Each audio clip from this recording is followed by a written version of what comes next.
What's up, everybody? It's your girl, Jordan, aka Jay, and I'm bringing you Play by Play with Jay with a special guest. Actually, she's my line sister, so believe it or not. But some of you may know her as Briana DuBose. Some of you may know her as at Black and Ball. And so, Briana, welcome to the show. Thank you. I'm so excited to be here. I'm like, yo, this is official. Got the setup and everything. So I know. So first, let's just learn a little bit about you. I know, your story, your history, but tell everybody, about Black and Ball and how that came to be, your collegiate athletic career. Let's get into that. Sure. So created Black and Ballin' in 2020. Honestly, I was reposting so much content to my personal page. I was like, where does this need to go? And content around race, social justice. For the first time in my life, I was seeing Black athletes speak out against the injustices that they face. We all saw what was going down right before our eyes in 2020, the carelessness of the police, police brutality, all the things that were going on, the protests, fighting to make change and make it equitable, right? So I was like, I'm reposting everything I'm like ESPN over here. So I was like, yo, where can I house all of this? At first it was going to be just for not just, but for Black women specifically. But I was like, man, I feel like, I want to make it just inclusive of Black everything. And so I created Black and Balling because I was reposting a lot of that content. And then when I got going with it, I was like, okay, I want to start doing my own content. I have some more stuff to say. So my background, I did a lot of this research in grad school around sports organizations and specifically college athletic departments. So, I'm a former athlete, played basketball for 17 years of my life. Sounds so long to say. 17 years of my life, played Division I ball at both VCU and American University where I graduated.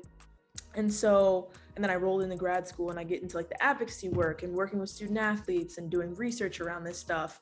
And so by the time I got to Black and Ballin', I was like, ooh, yeah, I'm gonna take what I did in the academic space, be able to kind of put it in micro content, that 30 to 60 second situation.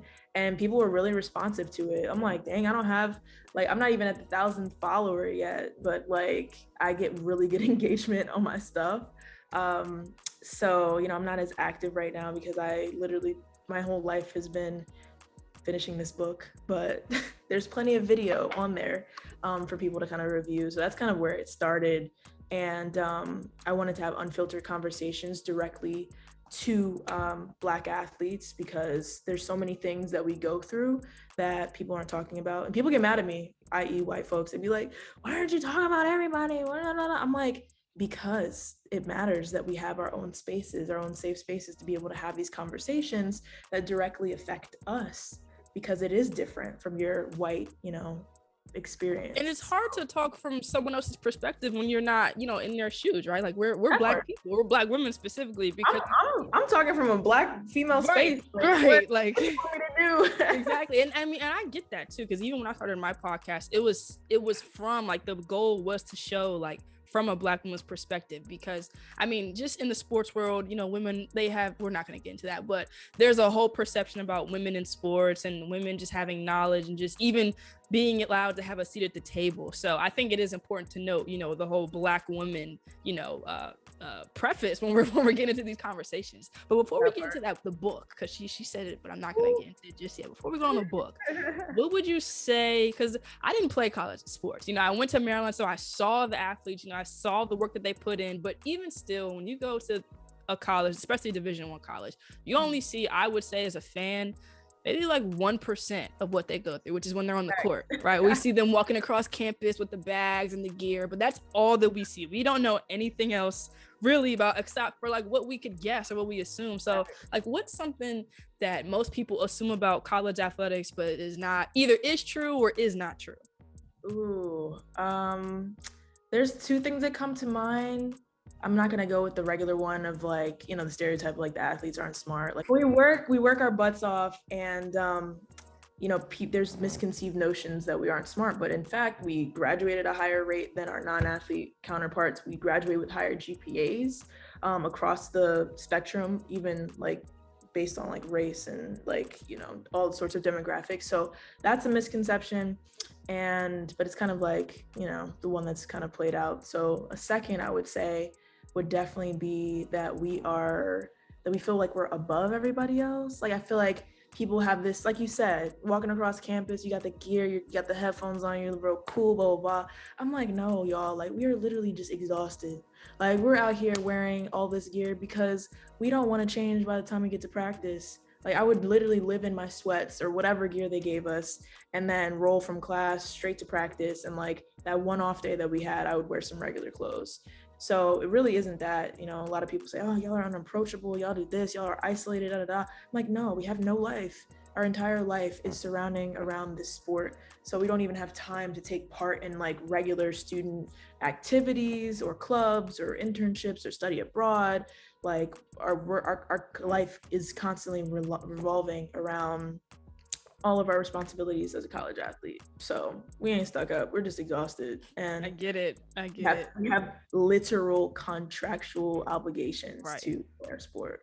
So you played all 4 years. So what would you say was your favorite memories, from playing sports or playing collegiate athlete for 4 years?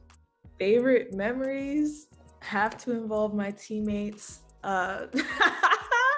I feel like we bonded over the fact that we were all like exhausted and just like, burnt out. But favorite memories have to involve the people. I met some fantastic people along the way. And I wanted to highlight my teammates because like they see me at my best, they see me at my worst, they see me in so many different phases of my life. And it's cool because like we have that bond. I always joke and say like, we pretty much went through like a sorority type of, right. Initiation. Right.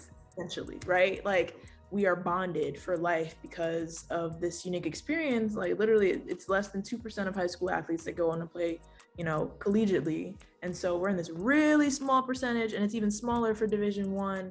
And so nobody can take this experience away. And it's like some of the stories, if I told them, you'd be like, what, that happened? I'd be like, yeah. And we experienced it. Right. So, just going through that and coming out and seeing where we all are now is something that's really powerful and that I cherish. So, and on the flip, of course, if I say the best, what's the worst thing that you, or keep it light, but what's one of the worst things that you experienced while you were a college athlete? Injuries, they sucked. Coaching politics, that sucked even worse. How is that at a big school? Because I mean, VCU women's, they've always been good. I actually know more about the women's than the men's, I would say. So pretty good. Guys go to the NCAA tournament pretty much every year. You get like, it's people sleep on the A10, but like usually got like multiple bids every single year, usually some national ranking. So it's like that really nice sweet spot, like not too low, like you only get one bid or people don't really know about your school, but like not like an ACC. So kind of right in the middle. With some notable athletes and it's cool. It's interesting to say the least. You asked me about politics of coaches, right? Yeah. Because I dealt with that. I dealt with that at the high school level. So I could only imagine like at the high school level how much it literally made me stop playing. So I could only imagine at college, like what that's like. Yeah, I mean, the realization behind just the business of it, that can be really sobering. Yeah. Especially as a kid. Like I entered college at 17. I was 17, June 8th, 2013, 2 weeks after graduation, boom, I'm in college. I'm a student, like taking classes and everything, summer classes, going through workouts. And so it's really sobering, when coaches move around or they say certain things to you that are a little discouraging or just off-putting. And that's, again, putting it lightly. But as a kid, you're just like, dang, like this isn't what I thought it was going to be. Right. But these coaches are getting paid hundreds of thousands to millions of dollars to coach you, and they need to deliver. And so it's a lot of pressure to put on someone between the ages of 17 to 23. And it's not fair, but that is something that you really have to, come to grips with it early. I get that. So let's go into this book, because I think that's a perfect segue. So let's show up the book, The ABCs for College Athletes, right? Perfect segue. So give me a brief summary. Like, what can your average college athlete, if they pick up this book, like, what are they going to get out of it?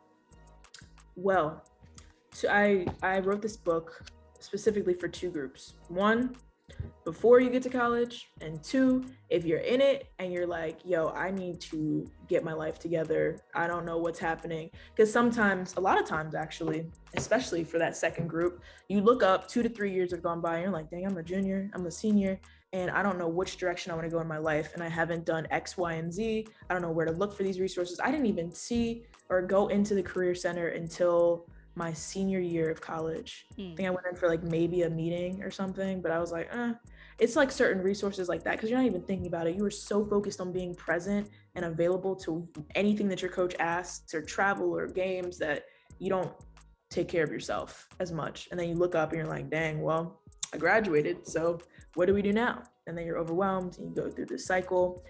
So those are the 2 groups that I specifically wrote the book for.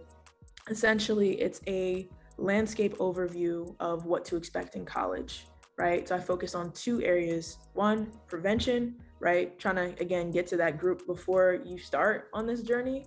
And 2, intervention. Like, if you're starting on a path that you don't like, you need to transfer, you need to do certain things, you just want to make the most out of the time that you have left, get into this book, right? And it's also really important that parents and support, like your support network, reads this book as well, because you know, a lot of times there's a lot of misconceptions. There's misconceptions across the board, but especially with your family, they don't know what you're going through or how to support you and things like that. This is a great read for, you know, parents and, you know, coaches and support. So yeah, that's how we got here. That's the brief overview of it.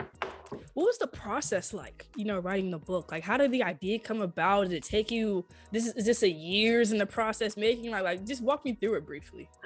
So I wrote the book, and I wrote the book probably like January 2021, and it's out on my computer for 3 or 4 months. I just like brain dumped, because I felt like I had more to say from Black and Ballin', because again, 30 to 60 second reels, I'm like, you know, everybody's consuming micro content. It has to be catchy. It has to get an attention grabber, all this other stuff. But I'm like, I feel like I have more to say. And so I ended up saying like, all right, well, what's a way that I can still keep the information concise? Because this isn't a long read. I pack a lot of really important information in here with mature topics included that, you know, are pertinent to the college athletic experience. But like, it's not that hard. You can get through it if you sat down and read it, like maybe an hour and a half, 2 hours, like thoroughly. Then you'd probably have to run it back. But I felt like I had more to say. And so wrote the book, sat on my computer for 4 months. Got introduced to some people. They asked like, oh, have you ever thought about writing a book? And I was like, yeah, actually there's one on my computer. And so I got into, you know, the process, going through editing and designing and all this, like everything that's in my book, like from the front cover to the back cover to the interior to the manuscript itself. Like I designed it, wrote it, did it, like all that stuff, self-funded, self-designed. That's tough. I support Black-owned businesses, so I had to ask. I was like, yeah. Oh, it's crazy. And then, you know, I wanted to take my time to really finish out the project. So it was supposed to be due like at the end of 2021, but I was like, I need some more time. So I went back, got with a new like editor, and you know, really finished it out. And so here we are. Now we're kind of rolling into the outreach phase and trying to land partnerships and things. So well, listen, guys, I'm going to get the book. I have a cousin actually who's getting ready to, we're trying to get him a collegiate athlete. He's trying to get him to play college basketball. So I'm getting him the book. His behind is going to read it and like it and learn something. So. Please.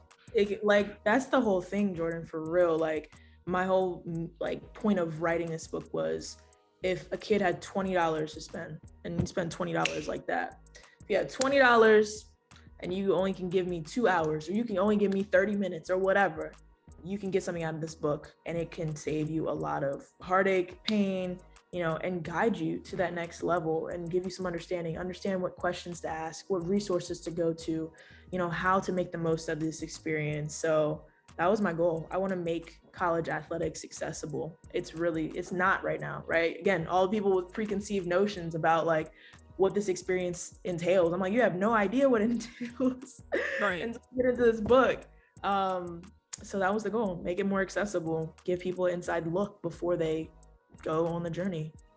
So if you had to, and we're going to wrap it up here, if you had to just in 1 to 3 lines, right? Give a 13-year-old, looking to go play D1 anywhere, a tip of advice, 1 to 3 lines. Like, what would you say? I mean, it could allude to something in your book and say, check out this chapter, this page, or it could be like off the dome, like whatever you think, but just any sort of advice.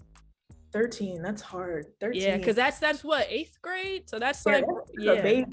That's a baby. Yeah, so that's before they really get into the nitty-gritty of high school and the rest of life. Yeah, I would just, at that age, I would literally just say, start paying attention to how these schools are operating. Like, be curious, start exploring your options a little bit. The biggest thing that I could suggest is just like, start brainstorming things that you could see yourself doing in the future.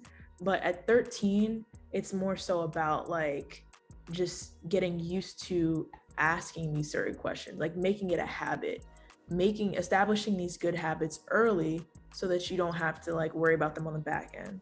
Like, if I knew which questions to ask at 13, or just started practicing them at least, hey coach, what do you mean by this? Or practicing good, wellness skills, or how to take care of myself and my body, like where would I be? You know what I'm saying? So getting them to establish these good habits early, of course, in microdoses. Like everything in this book, I literally have a disclaimer. I'm like, yo, there's some mature topics in here. We talk about dating, and we talk, as an athlete, we talk about, mental health and what that looks like. We talk about coaches and the business and all of these different things. And so at 13, I would kind of start them off with like, let's start exploring these options a bit. That's more than 3 lines, but mainly you're good. No, yeah. so then just one step further. So then that's the 13th perspective. So then if I'm 17, right, I've signed to a program, and I mean, I want to do this, but I'm just not exactly sure, where my life can take me through this sport. I'm not exactly a 5-star prospect, with NBA scouts looking at me, but I did get a scholarship to go to school. Like, what kind of advice would you give there? Read the book. There it is. There it is. I literally, the first person that I dedicate the book to, no lie, to my 17-year-old self. Perfect. That's all she had to say. That's promo, guys. Go get the book. I'm going to have all the links in the description below. Go get the book. Briana, thank you so much for tapping in with me. Everybody, thank you so much for joining me for episode 8. This is your girl, Jordan, aka Jay, giving you the play-by-play each and every week. I'll see you guys next week. Peace.